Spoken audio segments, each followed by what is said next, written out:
has been updated. This is an infiltration mission. You've got to stay out of sight. Before you go any further, use your binoculars to recon the area. You can use that to take out their vehicles or anti-air guns. But you'll be broadcasting your position to the whole base. If you're gonna use it, be ready. To climb an obstacle, press the action button. There's a guard up there. If you're going to eliminate him, use a gun.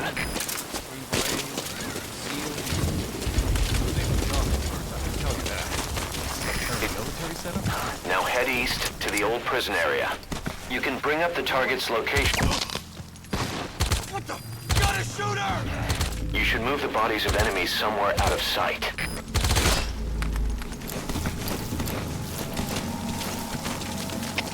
CP, this is Zulu 4. We're taking fire. No fix on the enemy. Over. This is CP. Understood. All units on alert. The enemy's hiding somewhere. Contact me if you need advice.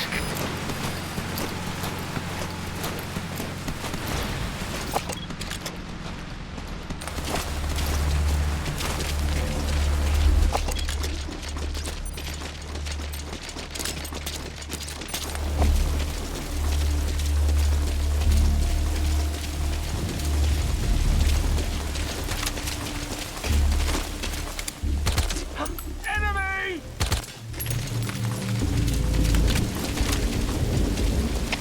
CP, this is Zulu 1. Under attack from an unknown position. Over.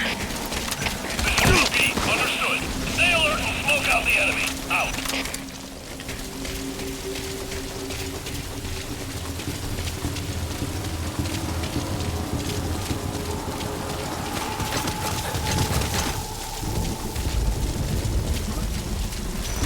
You're way too exposed there.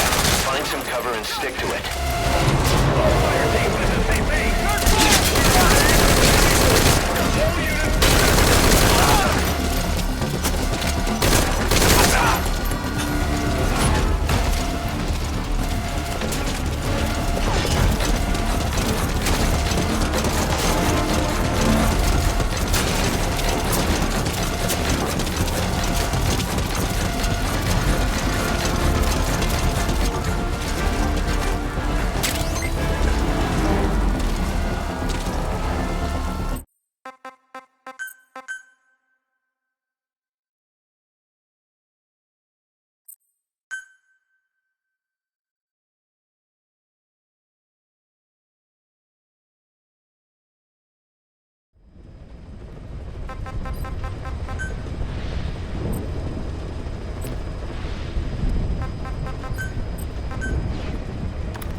Laos together, but retired after the U.S. withdrew its forces. They were a sniper-spotter team. In country, they were known as Glaz and Palitz, the eye and the finger. I've sent VIs of the targets to your iDroid. Take a good look.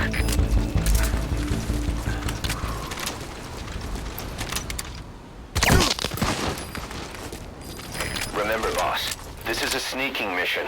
If you're detected, the targets are bound to take extra precautions. It's crucial that you eliminate the targets quickly and quietly. Do not let the enemy see you.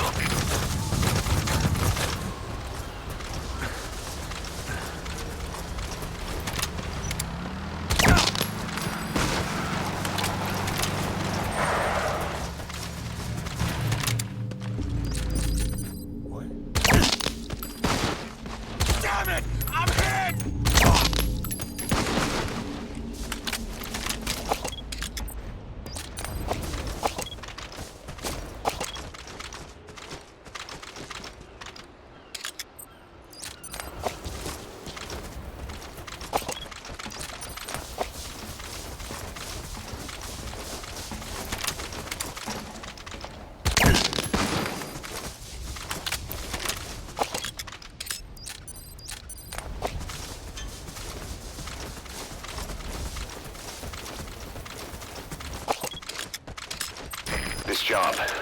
The clients are KGB contacts from my Columbia days. Don't worry, they had nothing to do with Zadornov. They lost a lot of comrades to the eye and the finger. The NVA lost high-ranking staff too, but also their families, their children. To the east, the two were a reason to be afraid of the dark. Their extradition to face trial is even on the table in the peace talks. Now that they're out of Laos, the two are enjoying a relaxing vacation in a loophole, one surrounded by minefields and barbed wire. Even if the war ends, the East fears their return. For our clients, it will only truly be over when these two are dead. I've sent VIs of the targets to your iDroid. Take a good look. Open the menu tab, then select Mission Info.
I've sent the target's fields of movement to your iDroid.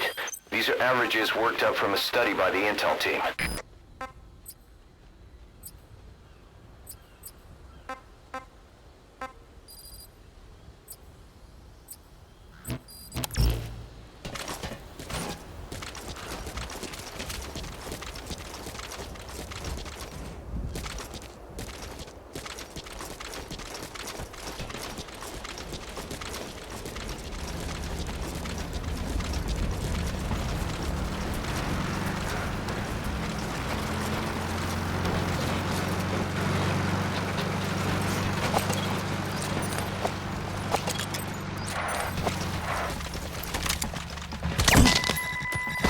One target down, one to go. His buddy's on his way to hell. Don't let him travel alone.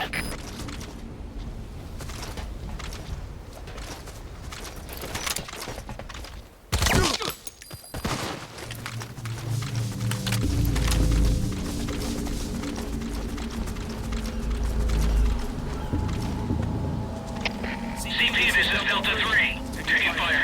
Can't see where he's shooting from. Over. This is CP. Understood. All units on alert. The enemy's hiding somewhere. Find them. Out.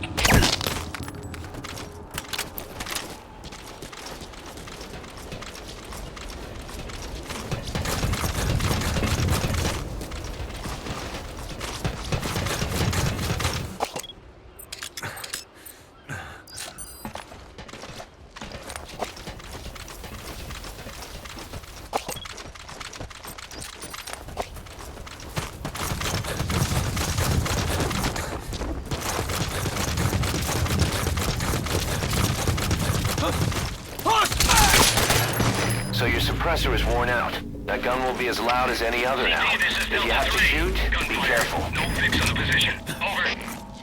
This is CP. Understood. All units, be on alert.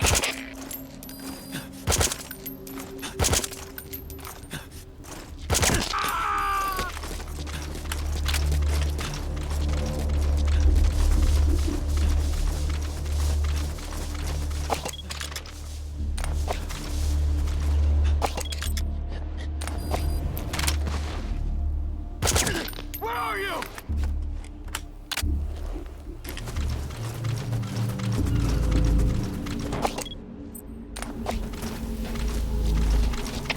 CP, this is Delta 1. Just got shot out of nowhere.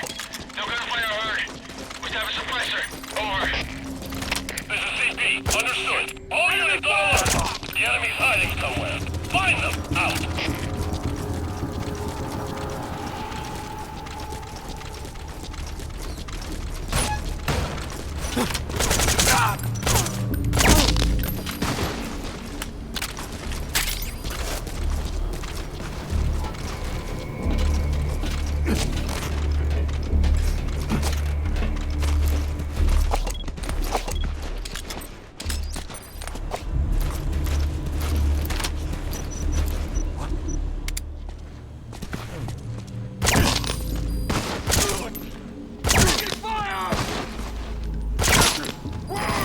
suppressor is worn out. That gun will be as loud as any other now. If you have to shoot, be careful.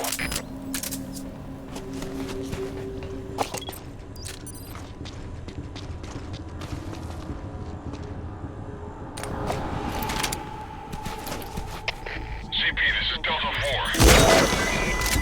4. Confirm targets A and B neutralized. Good. You've completed the objective. Now get out of there. Either exfiltrate by chopper, or make your way outside the mission area by land. Location. Over. This is CP. On all fires. This is CP. We may have a situation. Whoever's closest, go check it out. CP, this is Zulu 10. We'll investigate ASAP. Out.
extraction area to complete the mission.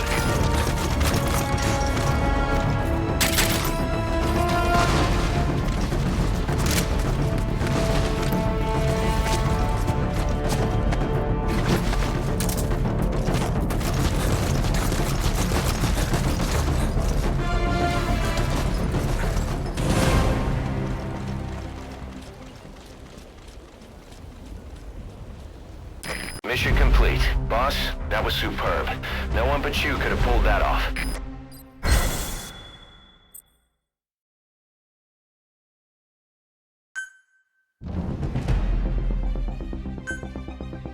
With those two targets out of the way, we...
I've sent the target's predicted field of movement to your iDroid.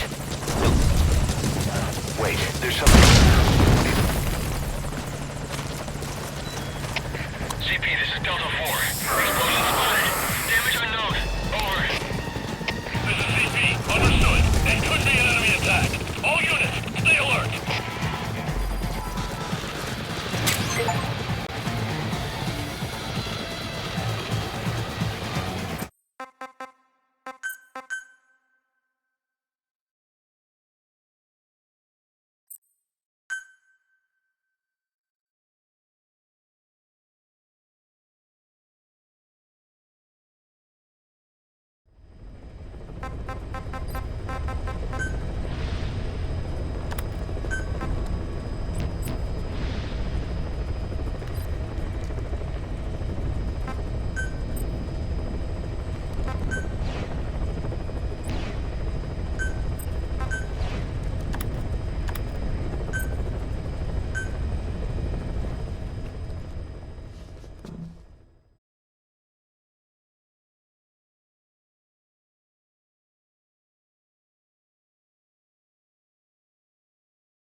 Boss, I've uploaded some photos to your iDroid.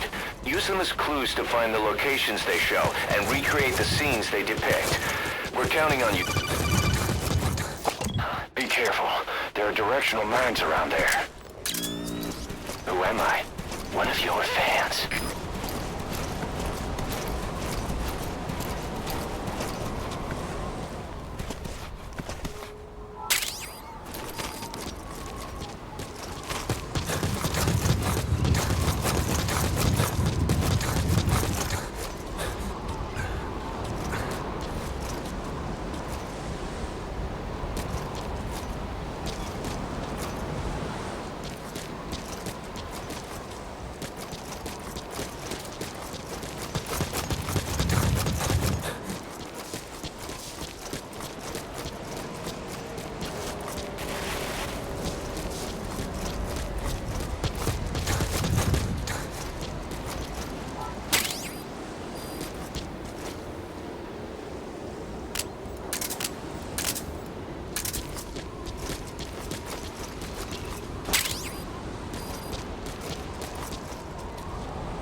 Shadow Moses Island, a remote island off the coast of Alaska.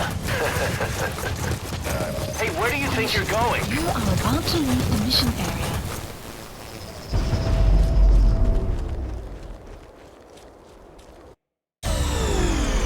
Where are you?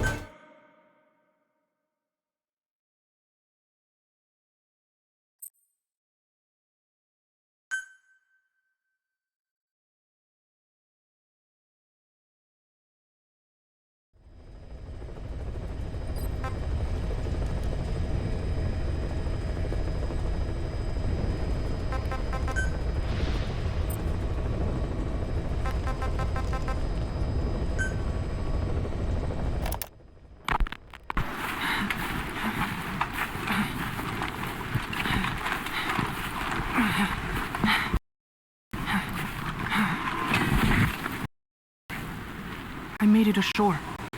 I'm in Cuba. Security looks lighter than I thought. I wonder where Paz is.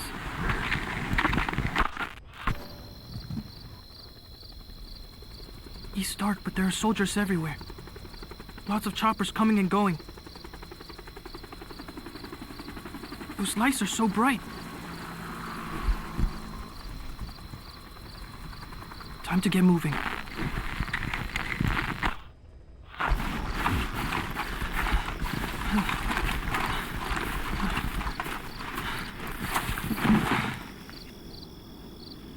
I got close to the fence to see if I could spot her. They had a guard posted, so I got out of there. Guess security's not so light after all. I'm coming, Paz.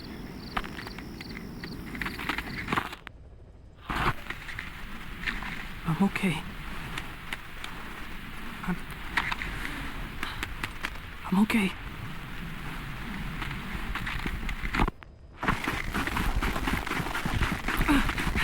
I think I found her. It's gotta be Paz. No. They're looking for me.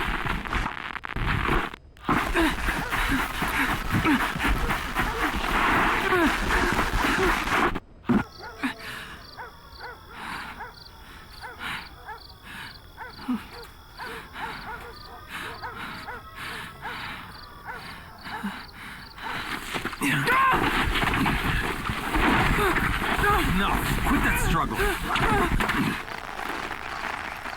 Got him secured. It's a kid.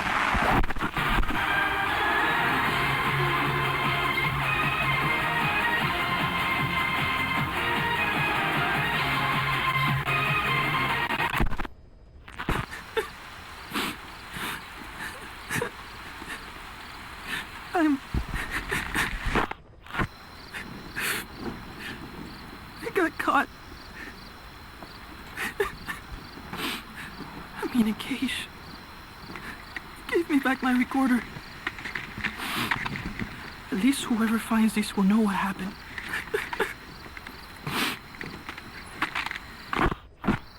They're holding others here too. Still no sign of Paz.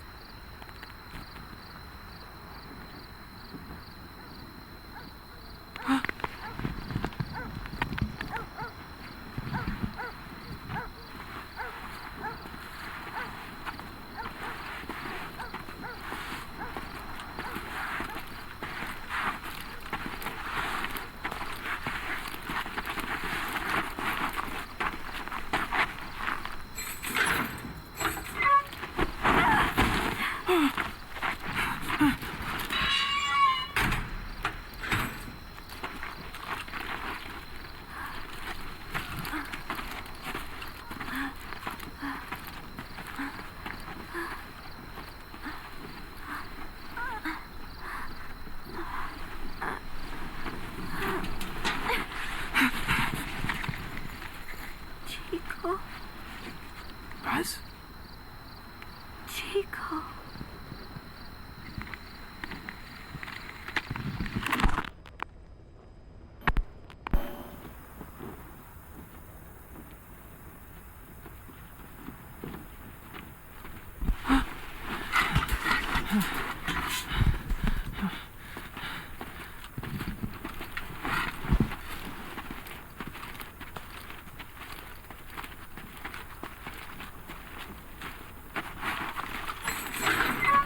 Don't touch me, you son of a bitch!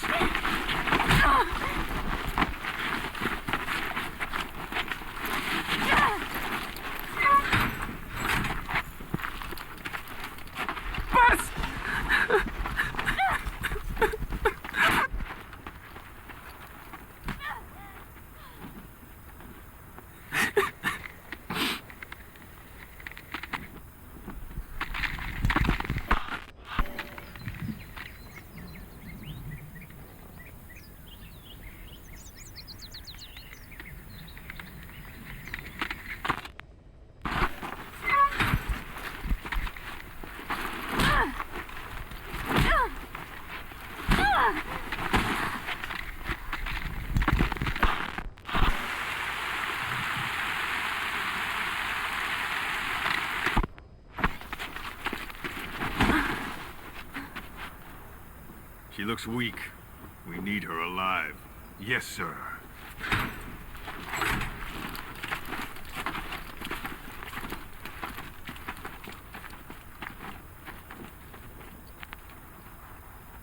Paz. Huh? You're back early today. Early. And the sun is still up. See. Yeah. Chico. Yes? Let us not do this, okay? Huh? I do not think I want to talk to you. But I came here to... Just be quiet. Or I'll scream. What the... I don't get it.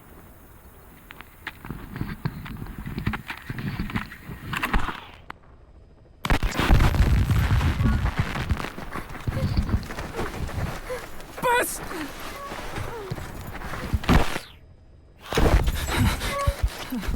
On your feet. Okay.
You've got company.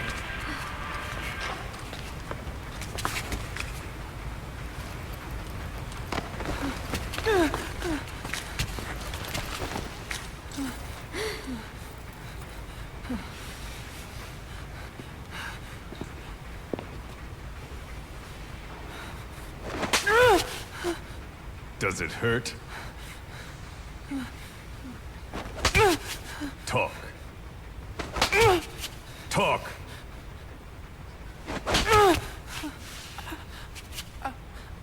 You can speak, can't you?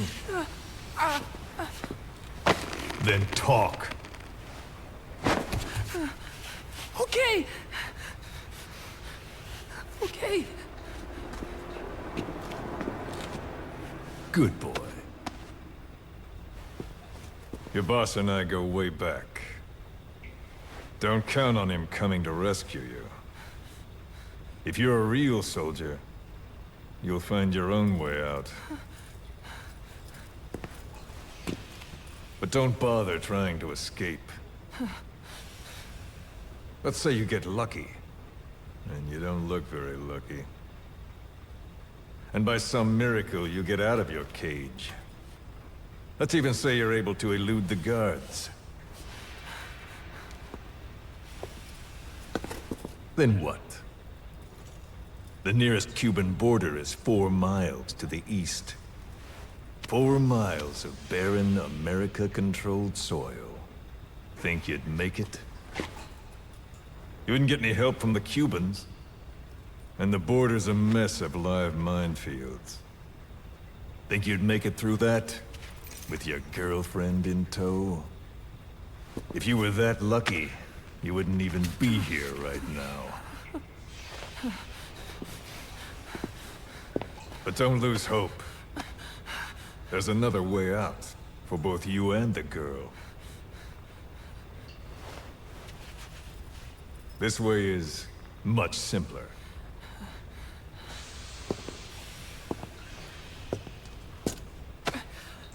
I ask, you answer. Easy, right? Just tell me what you know. You're dumber than you look. Wasting your time torturing kids.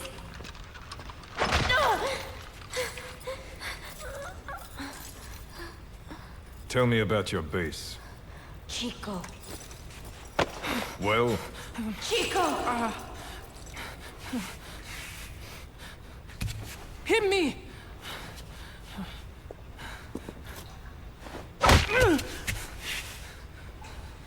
Again! trying to impress the girl, little man?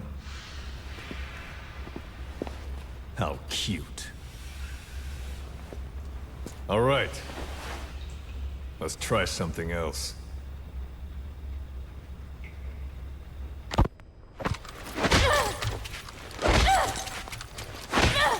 Stop it! She'll get what she deserves. We were comrades once. But she betrayed us. Deception and deceit. What better proof she's a real woman? Show him. Do you realize what you're doing? Cypher is watching. Let go of me! You will be next.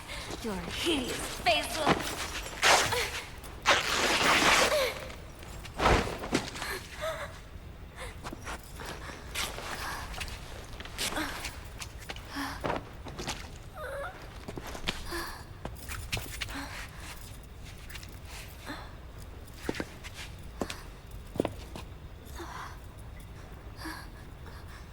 Repulsive, isn't it? Look. Look carefully. Watch out when you grow up, boy. This is the kind of woman you'll want to avoid. Of course, scars like those make it rather difficult to lead a normal life. I should know. Continue. Talk, and you both go free. Chico! No! Only you can stop this. Don't talk! Chico! Please! No!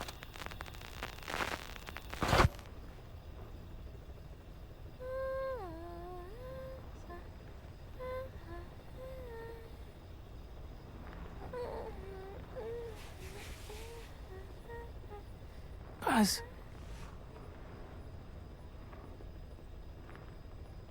Why?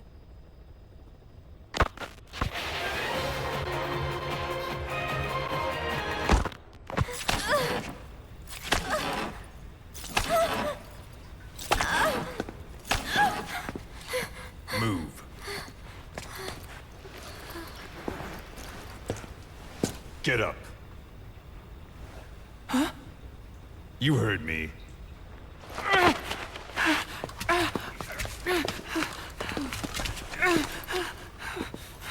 Do you like what you see? I said, do you like what you see? It's like fruit. Does she look sweet or sour? A man has to know these things. Time for a taste test. Either you take her now, or you're strung up next. Don't worry, Chico. No. No. It is okay. Chico, you won't hurt me. I don't. Get on with it. I can't. Chico, No! come on.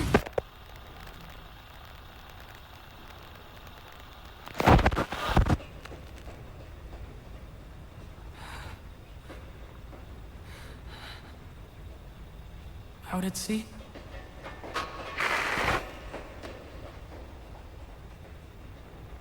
Staff of 300. But usually there's... Zeke. And again. See? That wasn't so hard. You got what you wanted. Are you satisfied? We're halfway there.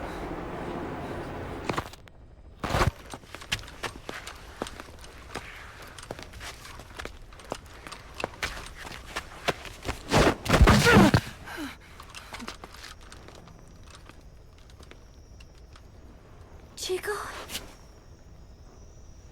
Chico? Thought you didn't want to talk to me. There's one thing I want to say. What?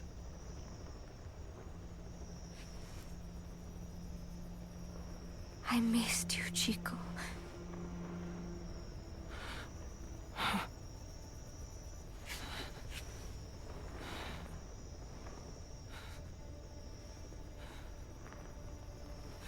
Yeah.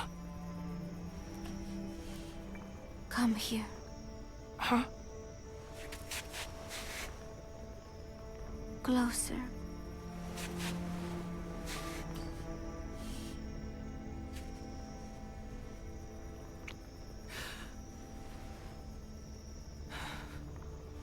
No. Sorry. Enough already.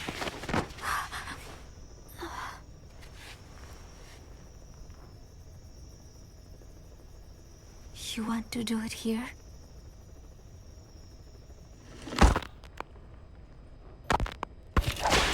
Come on, Buzz, talk!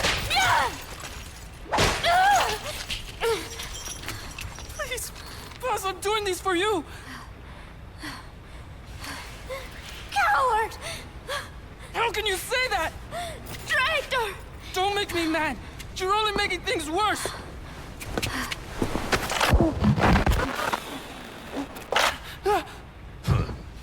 Take him back to his cage. What did I do? Бегите, как от себя.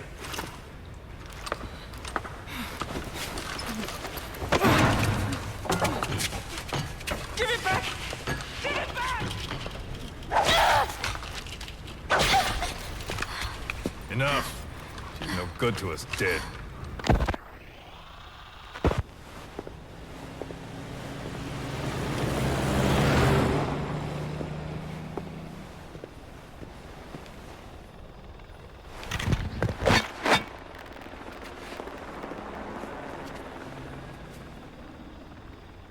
Can I have it back? We've decided to let her go.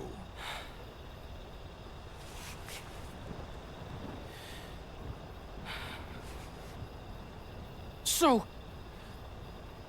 she talked. Told her she should have just gotten it over with. She's going back to your boss. But only her. Huh? Those were the terms. She said to leave you here. I suppose she doesn't much care for you anymore. That bitch. Now, you've got quite a problem on your hands. When she gets back, what will she say? That you talked?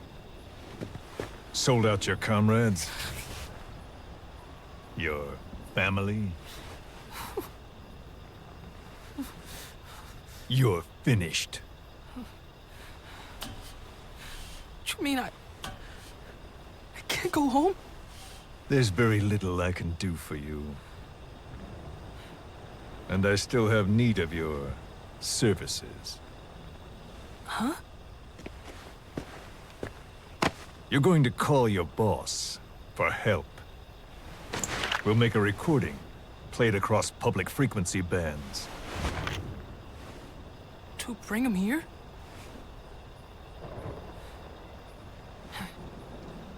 Yeah, right. Do you expect me to trust you? I'll never help you! Perhaps. But if you did, I wouldn't mind looking the other way if he did come for you. Take some guards off duty, let you quietly slip away. But you wouldn't want the girl leaving here alive. She'd have to be eliminated before he came. There's no other way. I'll leave you to think it over. Chico, growing up means choosing how you're going to live your life.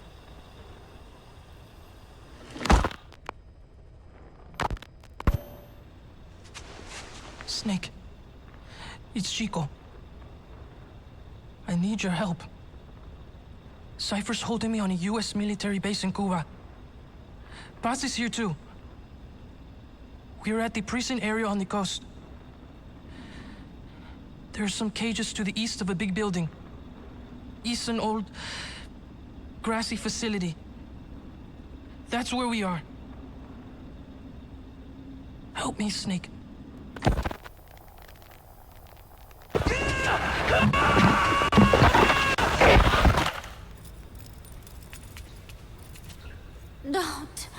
Don't do it. Kid's a natural, don't you think? What do you think Big Boss will do? He'll know it's a trap, but he'll come anyway. That's the kind of man he is. Don't. Thanks to your report, a nuclear inspection team's being sent to their base.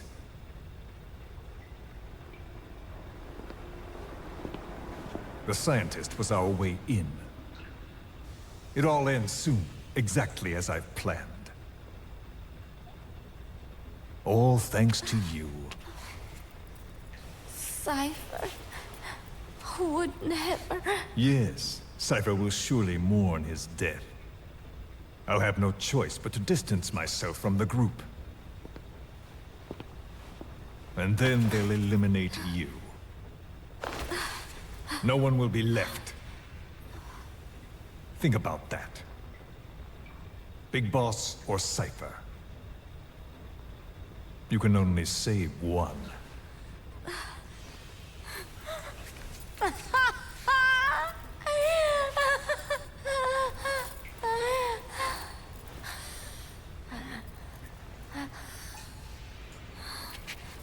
I will never talk. I don't expect you to believe me. The question is, which of the two would you like to give a shot at survival? What I would like is to kill you. The feeling is mutual. But we are secret agents. Restraint is a virtue.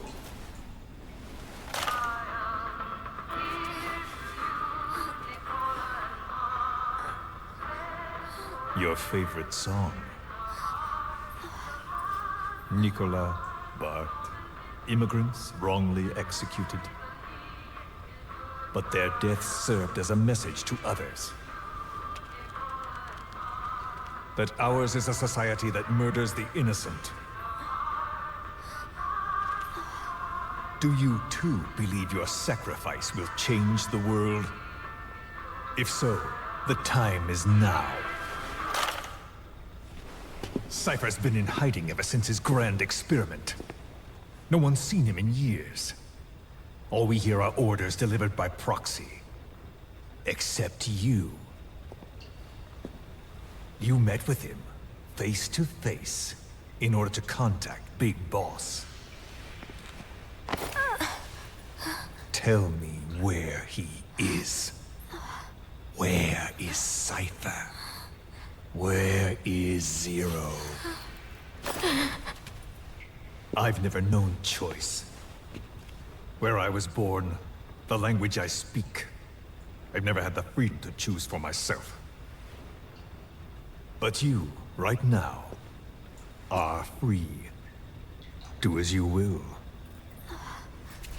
This will save Big Boss. It may. Will you really kill Zero for me? Not for you.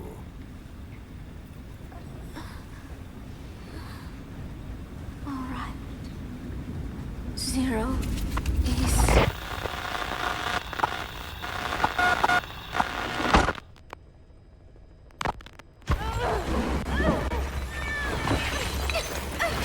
Give her the shot already! Hold her still.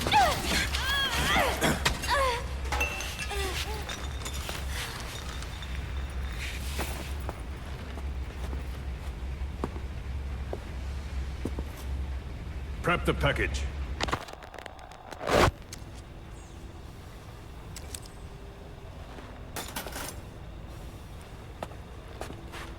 She's all closed up. Timer set for your instructions. We can't have her waking up or dying on us. I gave her a transfusion, a nutrient cocktail, and an anesthetic. How long does she have? 24 hours, same as her cargo. She won't last much longer than that. To make room for the bomb, I removed organs she won't need.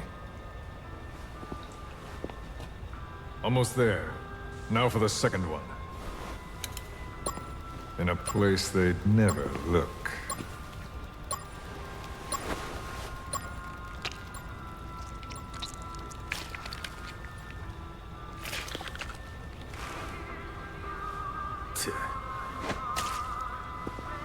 Hang her up.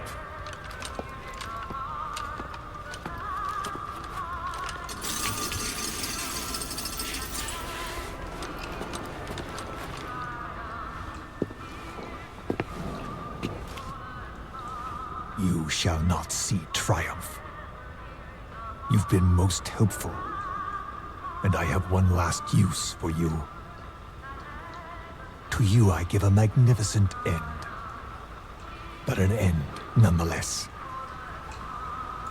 The final moment is yours.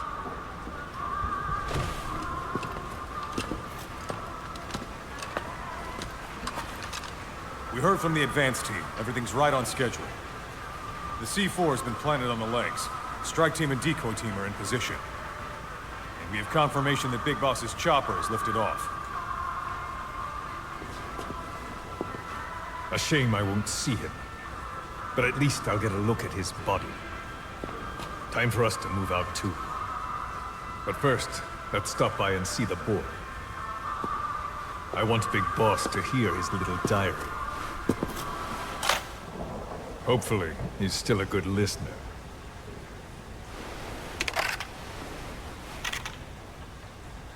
Give this to the boy as a reward. And a memento. Make copies. Yes, sir.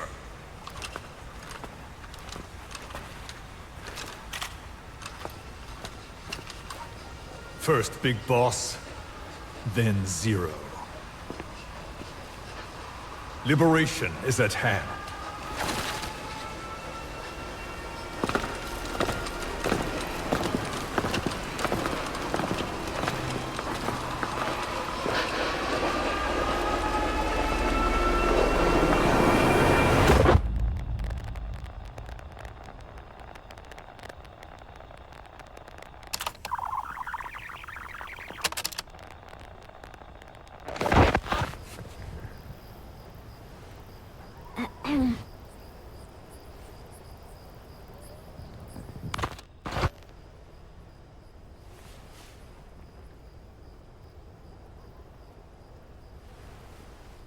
Chico, I am borrowing your recorder. I hope you do not mind. I know it hurts right now, but it will all be over soon. Just thinking that helps keep the pain away. Chico, I would do anything to get you out of here. It is funny. I have never helped anyone else before. Only Cypher. That is the truth. I never imagined you would come for me. I was not very nice at first, I know.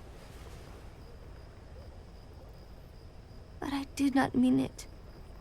I was afraid they would try to use you somehow.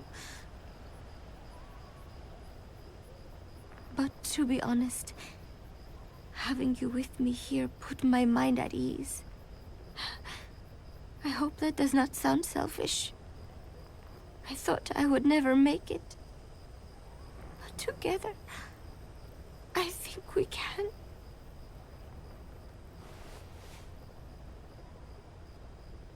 I'm watching you sleep as I record this. You have made me believe that I will make it out of here. And that no matter what happens, it will not be the end for me. Thank you, Chico.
I needed this place to listen to the words people had to say.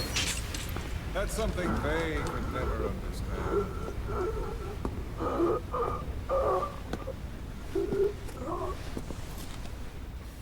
You've done your part. You told us plenty. You've known the pain of ages. And even now you think, as any person would, that this can't be happening. Is it education? Morals? Faith? Just the imprint of a lifetime of stories? Face to face with oblivion, which is where you are, and you still think that help is coming. The world you were born into is made to save you. Isn't that right? Of course it is. Everyone knows that. Until your last breath, you know it. Without the slightest chance or reason left to them, humans are capable of hope. I'm no different. But for one thing, when my time came calling, I didn't die. My family died, my country died, but they didn't take me with them. All hell took from me was this skin, this outer peel that marked me human.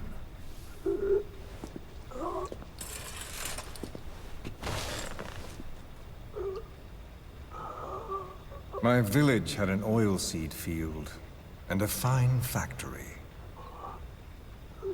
Every day, my friends and I would see our parents at work in that factory. That's all I had, all the world I knew. Then one day, aircraft came droning in from some far-off sky. The factory was bombed. Some spies had told them we were making weapons. The building burned. We tried to flee outside. The crowd blocked the exit. The crowd of people. Hot. So hot. I tried to push through their legs and get ahead, but a boot in my stomach put me on the ground. The smoke of them burning filled me up. I heard my name called, but not for long.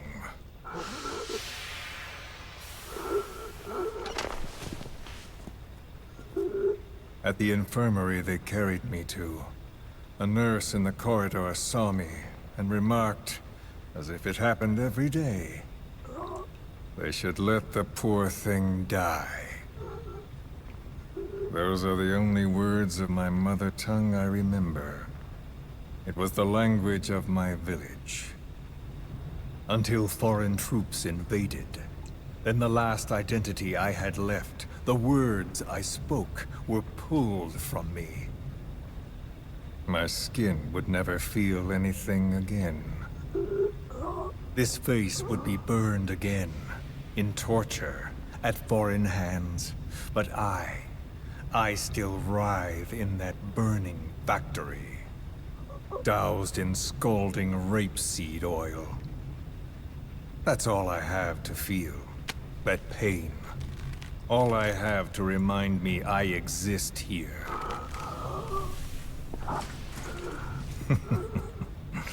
Those spies reported well. We made weapons, all right. As cartloads of rifles came in from the battlefields, we fixed them up and sent them back out. So our country could win. Or rather, so that little world we knew could continue. I came to realize I mustn't die. I'm their last hope. All those who perished and left me here. I have to accomplish something. If I don't, their will be swept out of this world.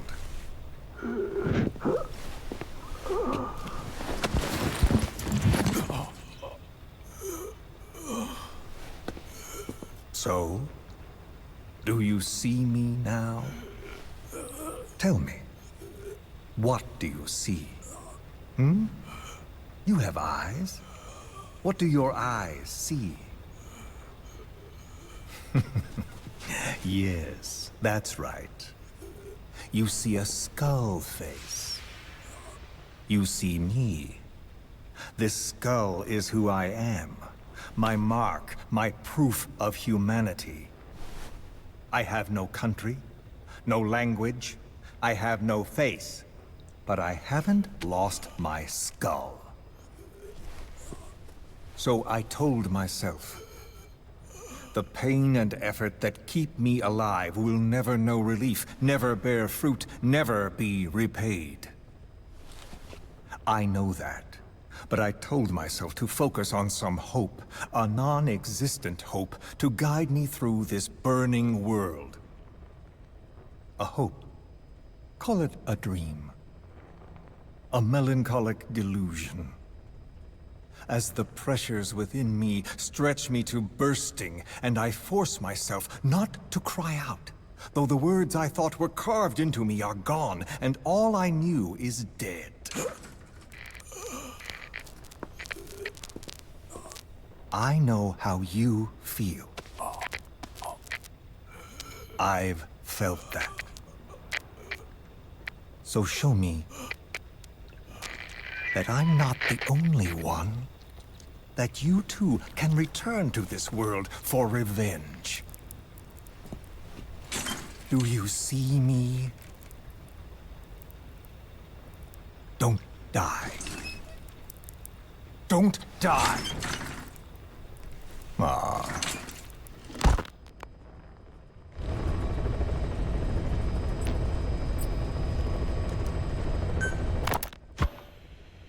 This is a one-man infiltration mission, boss.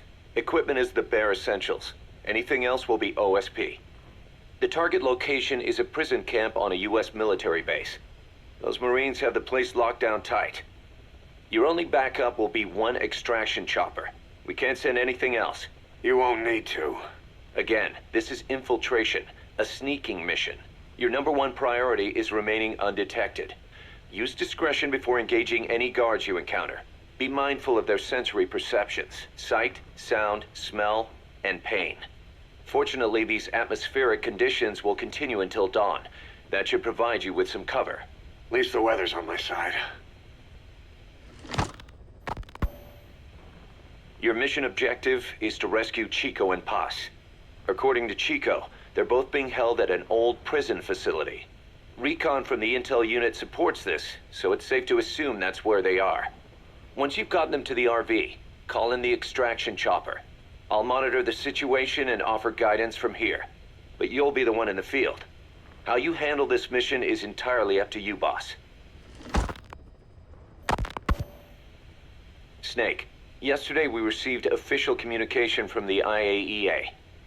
It says, it has come to our attention that your organization recently purchased nuclear fuel from Uzbekistan authorities.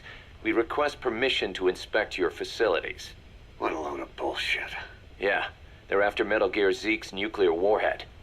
I'm betting this is payback from Cypher after Paz's leak. Using the UN. There's no telling how much influence they have. But the IAEA can only do inspections in countries that are party to the NPT. And we're not a country. Exactly. We haven't signed a safeguards agreement with the IAEA over peaceful nuclear use, and we're not obligated to report any nuclear material we have, nor information about any nuclear facilities. The IAEA has no authority to inspect us. But despite all that... That nuke's our last line of defense.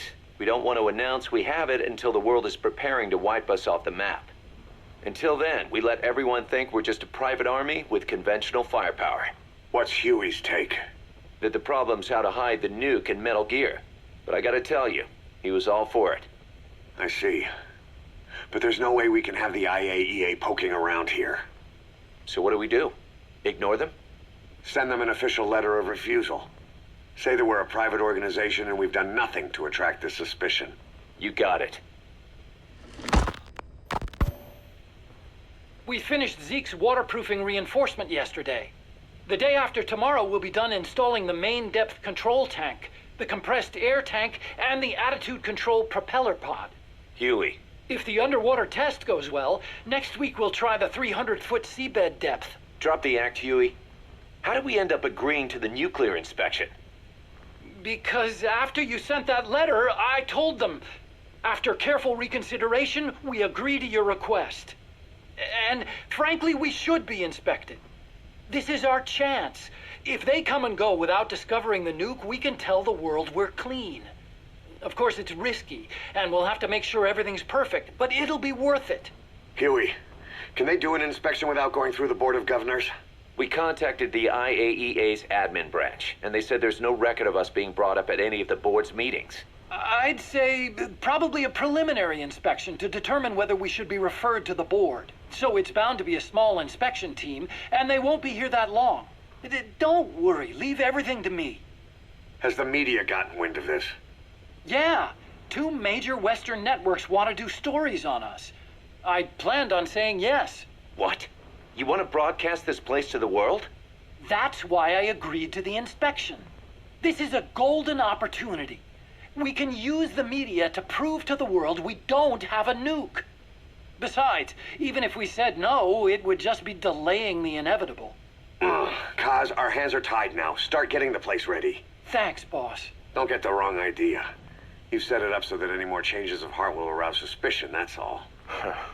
Zeke stays, but we'll have to move all other AFVs to shore. Any potential troublemakers can go with them for some mandatory R&R. Sound good, boss? Just do it. About the inspection, what do we tell the men? The truth. What else? The one thing we don't need to worry about is anyone here spilling the beans about Zeke. Good point. What about the Sandinistas? There's still quite a few of them left on the base. I hate to say it, but it won't look good having Soviet bloc personnel here. The problem is, moving a group that size in a hurry would look even worse. At least Amanda's on assignment in Cuba. They'd recognize her. She should stay put for now. All civilians save Huey will have to return to their countries. Even your Parisian? Of course. We'll get her whatever paper she needs. Dr. Strangelove's departure came at a perfect time. The less Zeke-related staff here, the better. Wait, she left? That's right. You were away on a mission. She left last week. There's nothing cooking in AI weapons research, and Zeke is complete. There was really no reason for her to hang around. I'm surprised Huey let her go that easy. Yeah, his crush on Strangelove was never much of a secret, huh? He followed her everywhere while Zeke was in development. Boy, would she get pissed. But he does have a lot on his mind right now. I've got bigger issues to deal with. That's what he said. That's the spirit, Huey. 10 days ago, we got reports that Paz was still alive. She survived. She was rescued by Belizean fishermen who found her drifting in the Caribbean. So what's the plan? Silence her before we're compromised? No.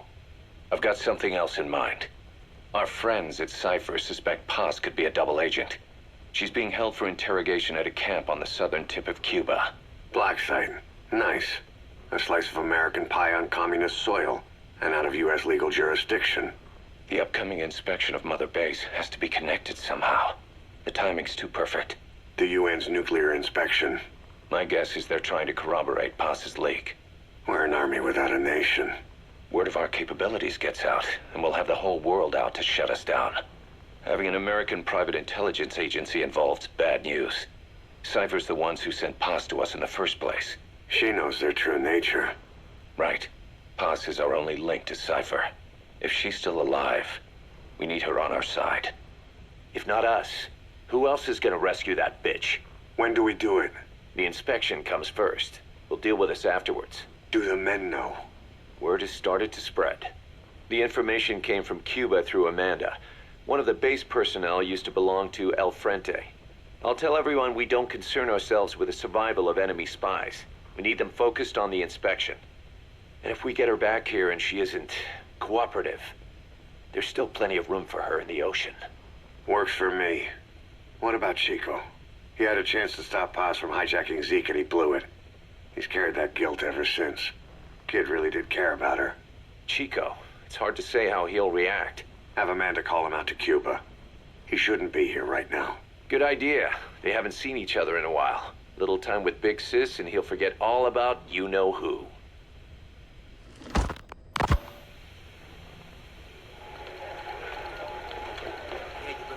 What? Still no sign of Chico? What's going on? It's Amanda in Cuba. Our resupply package arrived, but Chico wasn't with it. Relax, Amanda. I'm sure he's just exploring Havana or something. First time in the big city. Could have gotten carried away. Cos, wait. The boat Chico was on, did it stop anywhere before it got to Havana? Yeah, it had to refuel at Santiago de Cuba. You don't think... Oh, shit. You gotta be kidding me. He does this now? It's 60 miles from Santiago to the prison camp. Chico used to cross the mountains with the older Sandinistas like it was nothing. He'll make that in 3 days. Still, even if he does find his way there... You know how reckless he can be. Chico thinks we've abandoned Paz. That's why he's doing this. We'll start by having the intel detachment in Cuba look for him. We can't let him be captured. There's some cages to the east of a big building. East an old grassy facility. That's where we are. Help me, Snake. It's a setup. We have no choice. Yeah, if Chico talks, he could blow the new cover up. We can't hold off until the inspection's over. When can we be ready? It'll take at least 16 hours to confirm the flight path and prep a bird. The intel unit has started reconning the area. Sounds like I'll have to miss the inspection. Boss, we'll just have to send someone else to get them out. No. I'll go. Yeah, Chico and Paz would only take orders from you anyway. We can't go taking on those Marines at the base head on. It's gotta be off the radar, and it's gotta be you. Hold down the fort, Cos. Snake, you can forget about civil liberties where you're headed. God only knows what they'd do to you if you got caught. Do not let that happen. The Cubans leased the land to the U.S. as a gesture for helping them gain independence from Spain. The deal remains in effect until both countries agree to dissolve it, or the U.S. abandons the land. That's why America still operates the base even after La Revolucion. Problem is, it's leased land. Meaning it isn't American soil, so the U.S. Constitution doesn't apply there. That allows them to withhold its civil rights protections. Yeah, that's Uncle Sam's excuse. The area was originally only for detaining refugees from countries like Cuba and Haiti. But a few years ago, The CIA and its like started using it as a black site. Enemies of the state are renditioned there and subjected to extreme forms of interrogation. You can bet Cypher had a hand in that. As you'd expect, American and other Western human rights organizations aren't allowed anywhere near the place. What happens there disappears down the memory hole. Who knows what they're doing to Chico and Paz? I'd like to interrogate her ourselves. But if worst comes to worst, make sure she's dead. Chico, on the other hand, we have to bring back, fast. He knows too much about us. Cos? The area is surrounded by mines placed by both the US and Cuba, making escape on foot impossible. You're heading into the lion's den, Snake. Don't take this one lightly. Come back in one piece. Yeah.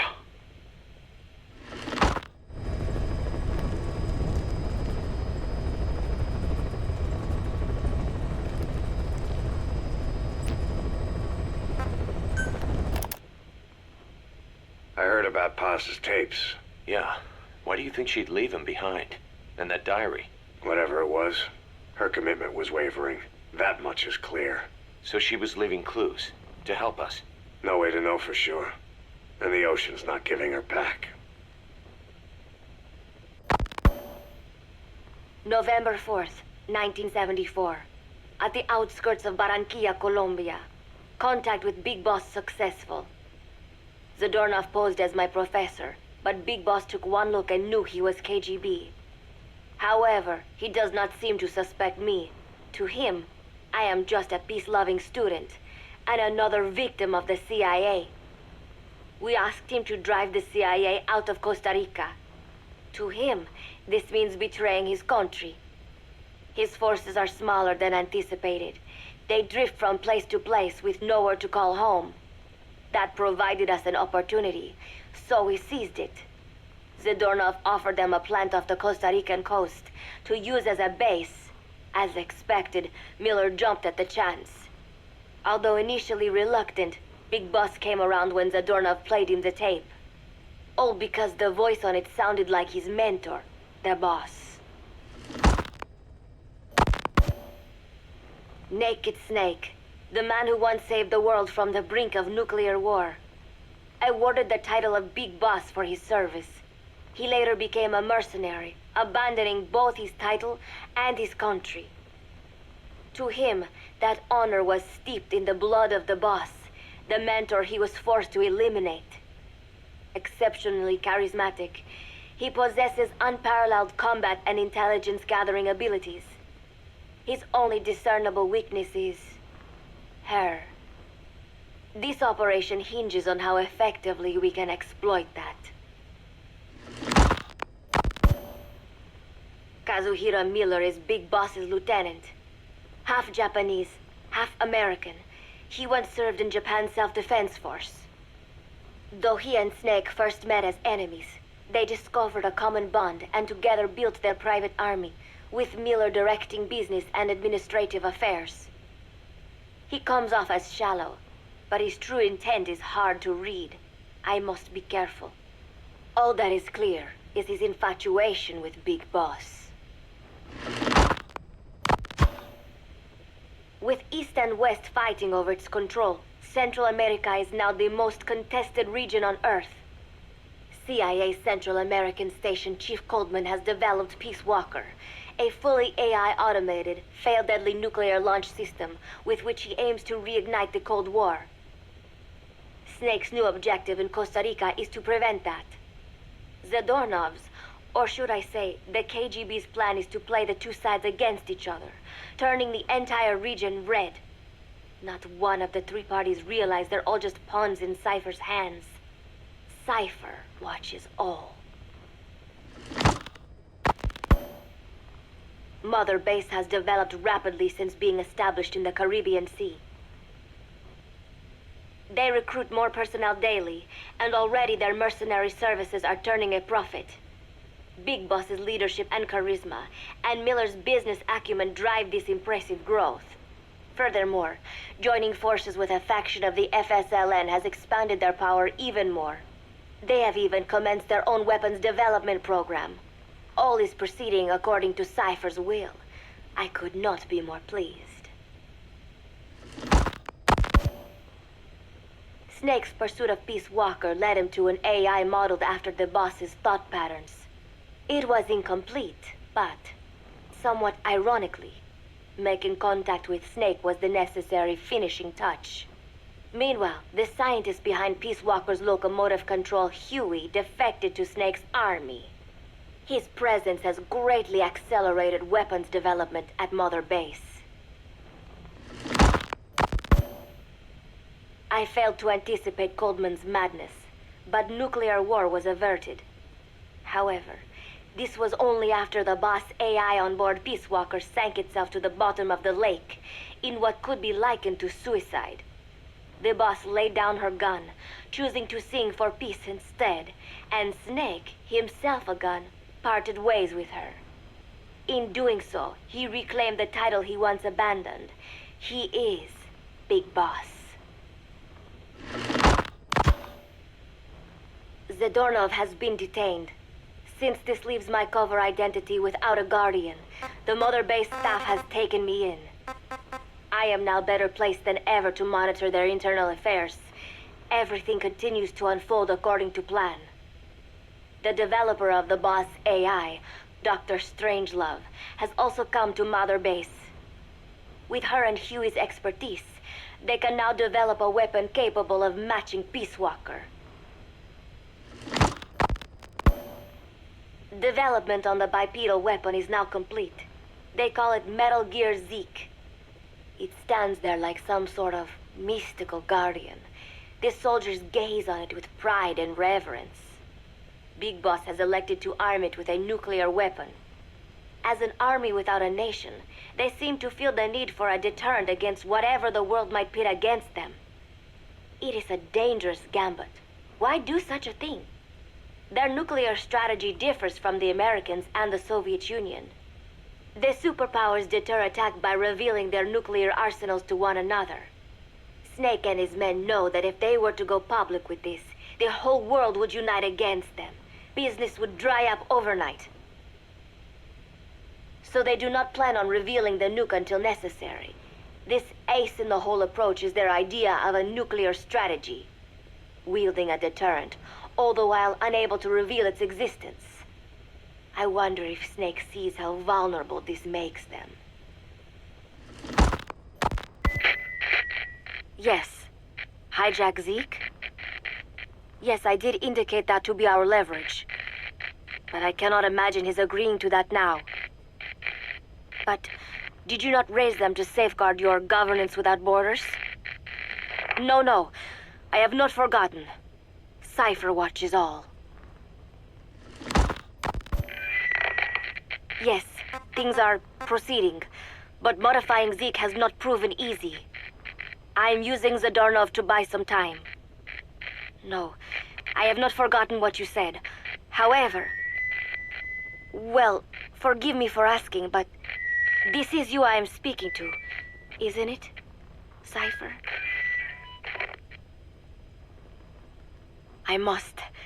I will fight Big Boss. The world must be ruled by a single will. To defy Cypher is a fate worse than death.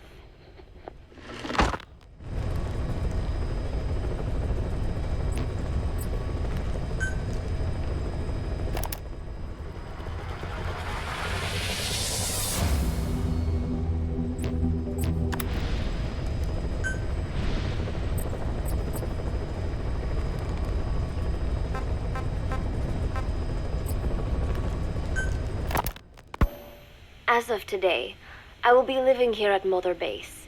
Now my real trial begins. Zadornov was paying my room, board, and tuition, but he has since been captured. I told the man that with no more money from the KGB, I could no longer afford school. He bought my story, and when I said I would be willing to work, he took pity on me and let me stay. For some reason, Miller really pled my case. That was helpful, but the man is still a fool. His men are no better. They think their training makes them strong, but that kind of strength is nothing in the face of true power. And better yet, they wait on me hand and foot, believing I am just a schoolgirl. Looks like I won't be working too hard after all. Just today, while scouting out the living quarters, I saw a group of them in the corner of the deck making a fuss. Going over for a look, I saw they were feeding a kitten.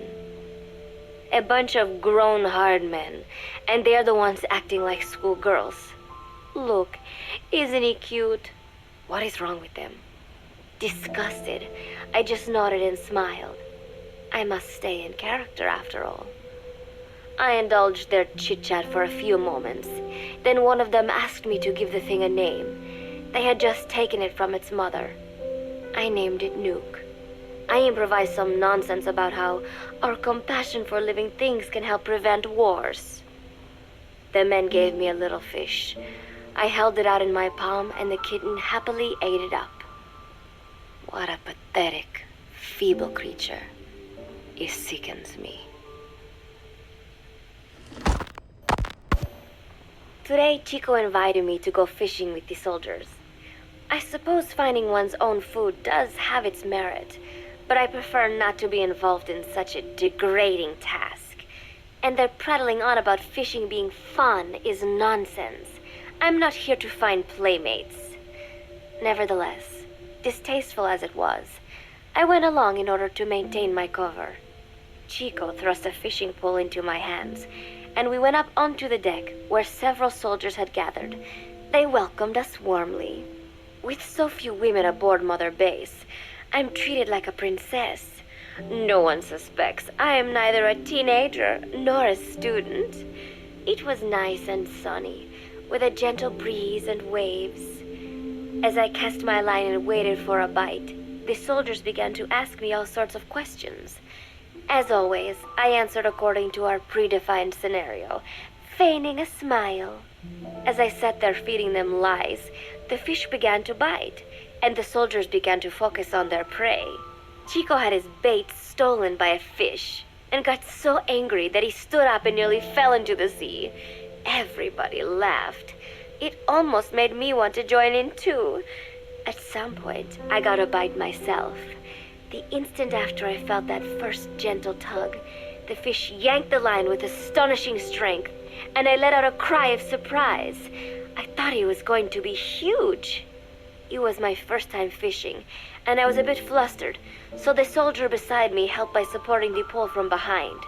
"Reel it in," they shouted. I nodded, turning the handle as fast as I could. I wondered what kind of fish live below the surface, and thought back to the deep sea dives I had to do as part of training.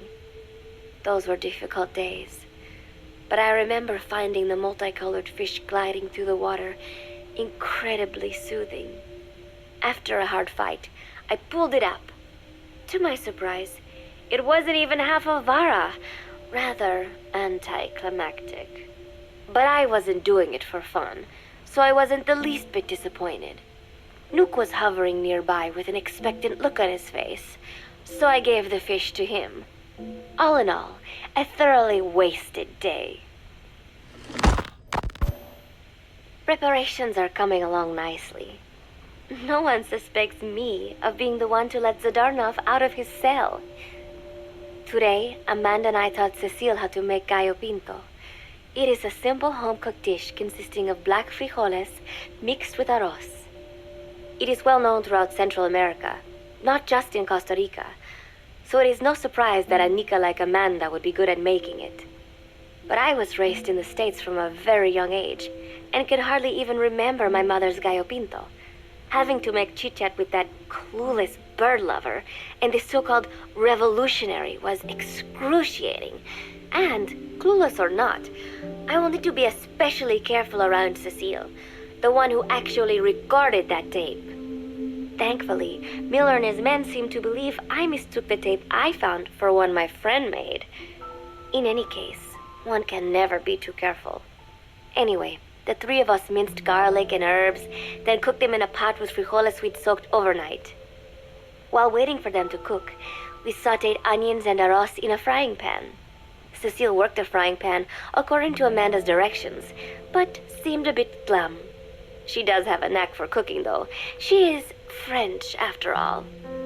We added water to the pan and watched the arroz begin to steam. While we waited, Amanda shared memories of her mother with us. They had been separated because of Simosa, but the taste of her mother's cooking was still fresh in her mind. When the frijoles were ready, we drained the water, stir-frying them with the rest of the vegetables. Quite a complicated process for home cooking. Nonetheless, it kept them occupied. The longer we sat and talked, the greater the chance of my arousing their suspicions. With women, it is not enough to just bat your eyelashes and giggle. It takes a lot of effort to divert attention.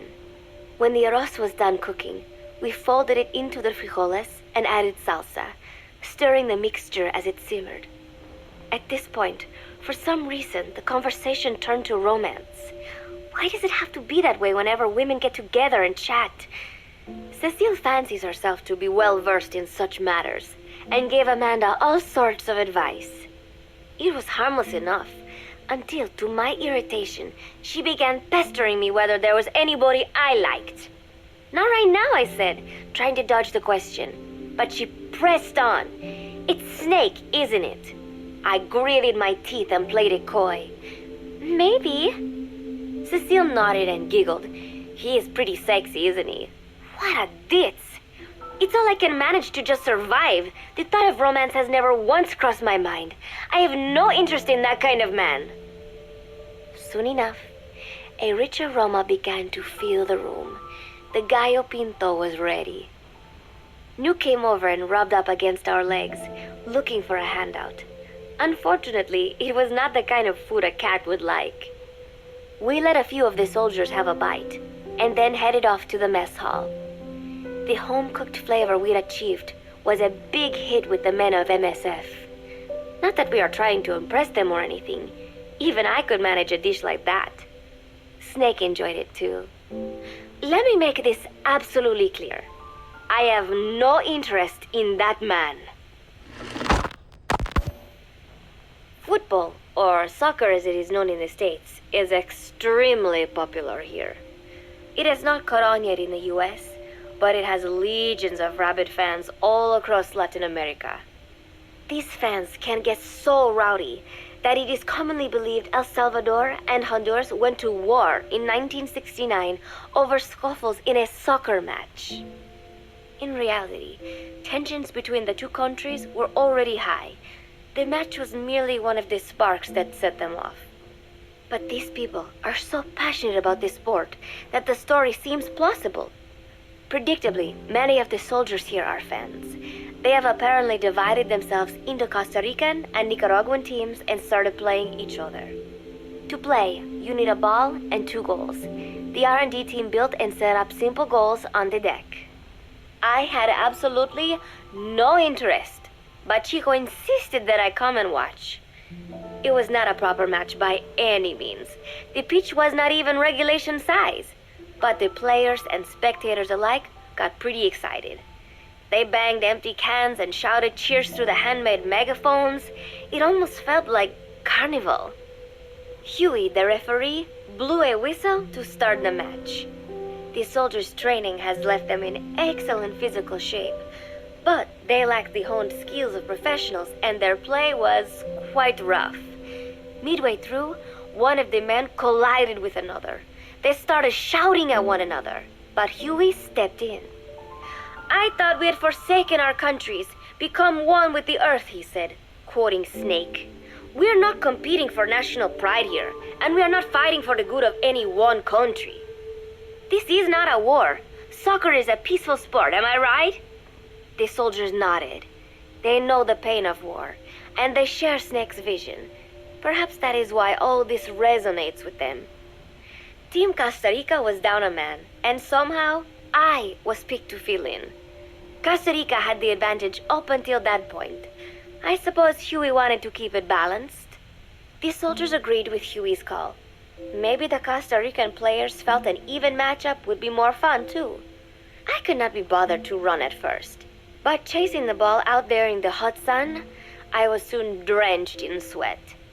Before long, I found myself actively seeking out the ball, partially out of desperation. I picked up a loose ball deep on the opponent's side of the field. Even though he's Nicaraguan, Chico cheered me on, yelling, "Go for it, shoot!" I launched the ball as hard as I could, only to have it blocked by the keeper. Disappointment only increased my determination.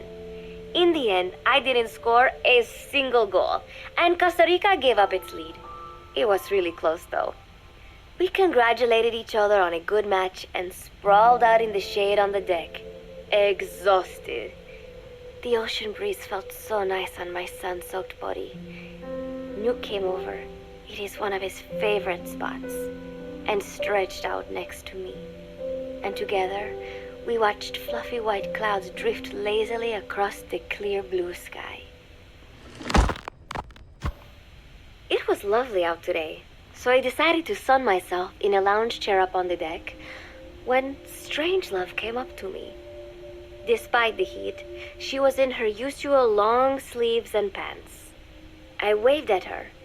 She looked away and mumbled, "Hello there. Fancy meeting you here." I asked if she needed anything, feeling her eyes creeping up and down my body like she was savoring it. Finally, she swallowed and said, "You have such beautiful skin." Bewildered, I shook my head and said, "No, not at all. I had heard rumors that she was a lesbian, but she couldn't be after me, could she?" She continued to stare and said, "No, it is beautiful, but you must not let yourself get so tanned." And then she took my hand in hers. "What is wrong with a little sun?" I asked, trying to cut the conversation short. But she shook her head violently. "No, you mustn't. A young lady should take better care of her skin." She was acting strangely now, as if aroused. She lectured me on the perils of tanning, how it ages skin, causing wrinkles and spots, and in the worst cases, even skin cancer. I knew already that tanning could cause spots, but I thought only pale-skinned Anglo-Saxons had to deal with that. Having a scientist tell me it causes aging, though, that spooked me a little. If I am to keep playing the teenager, I will have to start paying more attention to my skin. Sensing my anxiety, she took a small tube from her pocket. She said it was the sunscreen she always used. She told me to keep it. I didn't know what to say. I was more than happy to take it, but exactly what were her intentions? Was she merely being nice? Or is she really into me? Either way, there was no reason to refuse, I suppose. I have undergone training. An out-of-shape woman does not pose any real threat to me. Having power means not being afraid. It is the same on a global scale. A country with nukes can dictate terms to a country without them. I thanked her and took the tube. Then she offered to put some on for me. She squirted some lotion onto her fingers and began rolling it into my chest. It happened so suddenly, and I was so taken aback that I did not even think to protest. She caressed my stomach with her long white fingers, then slid them upwards between my bikini-clad breasts. "What? Wait," I sputtered as her moist eyes met mine. She was beautiful. Somehow, I found myself captivated by this woman more than 10 years my elder. "Hold still," she whispered in my ear. I nodded silently, unable to refuse. My body went limp, motionless, as if in a trance. Gently, carefully, she rubbed the lotion all over my entire body. I shouldn't have enjoyed it, and yet I could not help myself. For a moment, I was spellbound. That woman is dangerous. I had better watch myself. Protecting one's health is an important part of any agent's job. But despite my best efforts, I have caught a cold.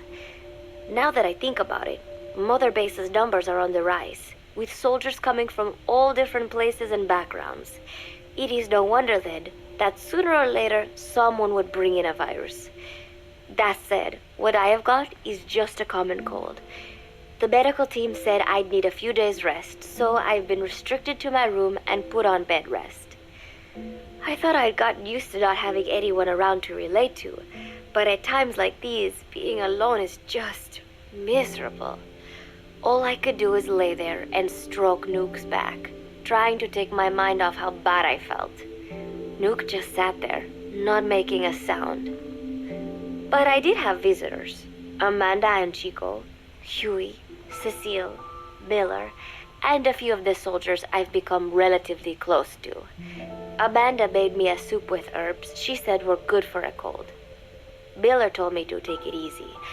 I will sing you a lullaby, he said, then broke out a guitar and sang some incomprehensible song in Japanese. I did not need to understand the lyrics to know he is an awful singer. Then he said, "You know what is good for a cold? Suppositories. Here, I'll show you." He began to take off his pants, so I threw my tissue box at him to make him go away. Then Strangelove showed up, saying she had some miracle Indian cure. "It has got eucalyptus extract," she said. "It works best if you rub it into your chest." And then she tried to take off my nightshirt. I whacked her with my pillow, and I got rid of her.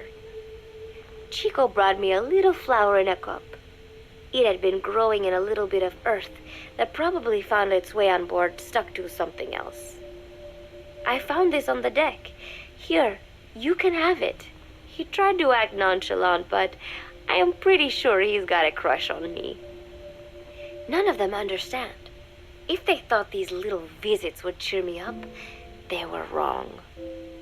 Tonight, Snake himself came to my room. Like the rest, he believes I am just a schoolgirl and treats me as such. "Why did you abandon your country?" I asked him. "Why create the MSF?" Of course, I knew the answers already, but I wanted to hear it from him. As I had imagined, he was not exactly forthcoming. All he would say is that his country abandoned him because all he could do was fight, and that is why he needed the MSF, because that is all he is any good for. Then he said, "Fighting is the only thing I understand, but that does not mean I have got a grudge against those who believe in peace. I am not one of them, and I do not believe in peace. Conflict is in man's nature. We fight our enemies in order to survive. Maybe we are not so different after all, he and I. But that is exactly why I'm going to have to kill him, or else he will have to kill me. When I stop and think about this wretched existence, being killed by a man like that suddenly does not seem like such a bad thing." Every month, Mother Base throws a party for all the soldiers whose birthdays fall in that month. There is something strange about a military organization having parties. Really though, it is just an excuse to drink and make noise. It is not easy to get alcohol in a fortress in the middle of the ocean. Most days they are training from dawn till dusk. They do not have time for things like drinking. That is why Snake and Miller came up with the idea, to give everyone a chance to let loose. Obviously, a bunch of boors like that are not going to bother with blowing out candles on a cake. Rather, they sit there in a cloud of cigarette smoke, drink beer, eat meat, tell tasteless jokes, and swap crude insults about one another's hometowns. But it hardly ever breaks out into something serious. They talk up a storm, but they're just having fun. It is funny. You have got members of FSLN rubbing shoulders with the UCLAs, people who once would have considered the other mortal enemies. I wonder if that is what makes Big Boss so popular. In leaving their countries behind, they leave their hatred for other countries too. Miller seemed a little protective of me. "Hope they're not being too crude," he said. But soon enough, he too was drunk. He yelled, "Come here and take a look at the real Kazuhira Miller," then dropped his pants and mooned everybody. The other soldiers burst out laughing. I have never seen such a crude, ridiculous party before. And yet, all these people, laughing and acting the fool. Is this what they call peace? For some reason, I began to think about all that has happened since I came here. Fishing with Chico, cooking with Amanda and Cecile, playing soccer, having visitors when I caught a cold. When I stop and think about it, my time here has been the most peaceful of my life. But that is about to end. I cannot imagine he will be willing to negotiate. It seems I am to fight the legendary Big Boss. I do not know if I'll be able to beat him. But if I have to choose between death and defying Cypher, I will gladly choose death. The thought of dying does not scare me. But if I disobey my orders, the fear and despair awaiting me will be far worse than anything I can imagine. It was Cypher who took me in as an orphan, gave me food and a place to live. His orders may have been unreasonable, but I will never repay my debt entirely. It seems I have no choice. I must fight this man. I must fight Snake. Do you know Miller, Snake's right-hand man? Apparently has got at least one serious weakness. He is an insatiable womanizer. He does not bother me, most likely because he considers teenagers off-limits. But he has hit on every single one of the few female soldiers here at Mother Base. They ought to be telling him where to stick it, but end up falling for it so easily. I think some of it stems from the fact that he is actually not that bad looking. Anyway, today, that nasty habit got him in trouble. He and Snake got into one of their rare fights, and I was there to see it. They burst out of the showers, completely naked, trading punches. I am no child. The sight of a naked man does not make me blush, but this was something else. Maybe this'll teach you, Snake yelled as he slammed his fists into Miller's chest. I heard later that apparently he had been two-timing someone, and that same someone had gone to Snake with her troubles. As I see it, it is her own fault for letting herself be deceived like that. If she is too dumb to see through Miller's lies, then she got what she deserved. But this was not the first time it had happened, or the second, and Snake read Miller the riot act. Miller argued back, and what began as a shouting match turned into a fist fight. "You son of a bitch," Miller yelled as he swung. "Not bad," said Snake, smiling, "but not good enough." And then he was back on the offensive. They had already been at it pretty hard in the showers, and their bodies were covered with bruises. Both of these men had been trained for war, their bodies deadly weapons. They were each bleeding from a dozen places. All this from a fist fight. Even so, it was far less gruesome than if they had given it their all. It was obvious that one of them would be dead were they fighting for real. Miller took another swing, yelling, "Try this then!" Snake parried, then responded in kind, but I could tell he was not aiming for anything vital. "You are one tough bastard, boss," Miller muttered. A smile crept across his face as he caught his breath. And then they went right on fighting. Blood and sweat flew off their glistening bodies. It was combat without hatred or hostile intent. I had never seen violence like this before. And yet, it was more than just a friendly tussle. They were utilizing every technique they knew. It was not a sporting match. They were not playing by the rules. How could they keep this up? At last, the two men tired themselves out, and the bizarre scene came to an end. They looked at each other's battered bodies, and then burst out laughing, embracing and congratulating each other on a good fight. It all seemed so idiotic. I still cannot fathom such behavior. But somehow, I got the sense that for all his womanizing, Miller really only trusted one person, and that was Snake. There was no way I could ever come between the two of them, and at that thought, I began to feel as if I had lost. All of Mother Base is preparing for a festival. Since Snake and his soldiers spend so much time fighting, they are setting aside one day a year for peace and relaxation. I do not know all the details, but apparently that is what Snake and Miller decided. These soldiers love the idea, of course. There is so little fun to be had here that everybody looks forward to events like these. That is all well and good, but somehow I got roped into getting on stage. "Come on, we even both have peace in our names," said Miller. And Zadarnov, that old Ruski's name, has something to do with peace too, right? Hey, as long as we're having a day of peace, we ought to get an act together. The three-piece band. I thought he was joking. He then proceeded to share his idea without bothering to check with me. And now, I am slated to sing. Apparently, he had heard me on the deck one day, and since then he's wanted to form a band. Everybody's looking forward to it, so there is no way for me to back out now. I've never done anything like this, but it does feel kind of nice to know that people are looking forward to it.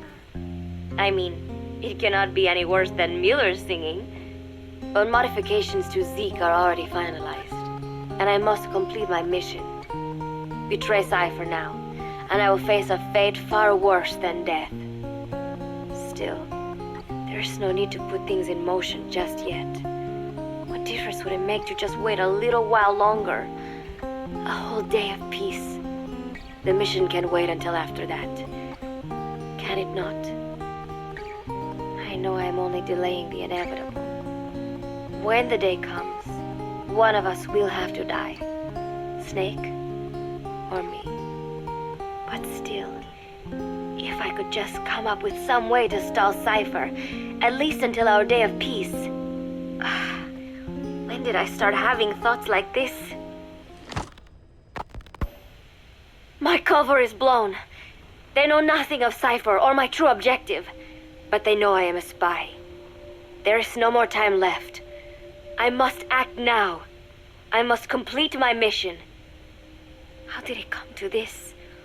All I wanted was 3 more days. Just 3. Miller's already finished writing the song. It is called Love Deterrent. It is about a girl who cannot express her true feelings. I have been practicing. I am no pro, but I was pretty sure I would do a decent job. And now this. Cypher found out that Zeke was complete. He must have someone inside Mother Base besides me, spinning his tightly wound web of control, leaving no room for individual will. Typical. When they found out Zeke was complete, I was ordered to execute the operation immediately. If I was going to enjoy just 1 day of peace, I had to ensure the plan could not move forward.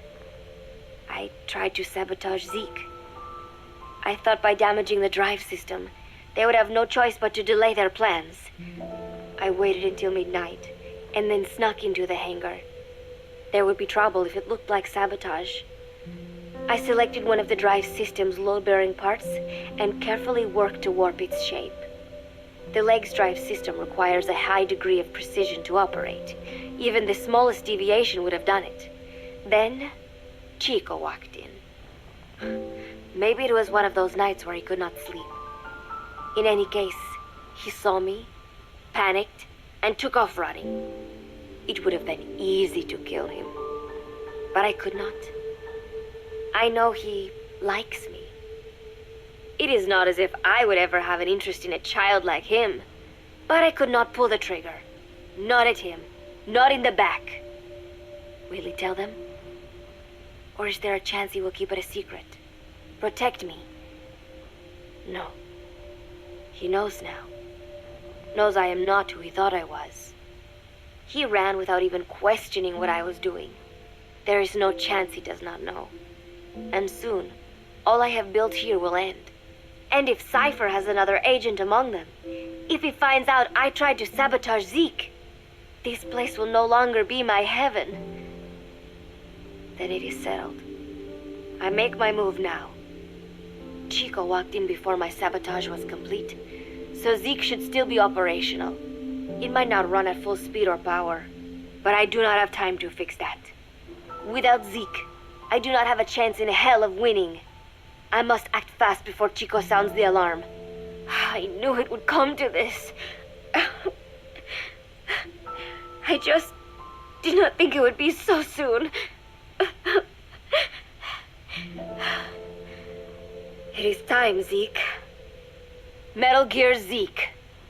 Activate.